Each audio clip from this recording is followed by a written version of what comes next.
الرواية.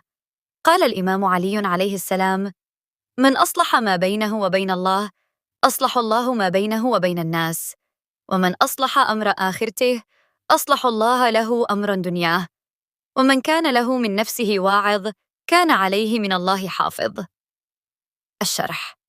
هذه الرواية المباركة تبين أن الأساس هو العلاقة مع الله، فإذا صلحت هذه العلاقة صلحت كل الأمور الأخرى مع الناس والدنيا. ومن كان عنده ضمير وواعظ داخلي يذكره بالحق فإن الله يتكفل بحفظه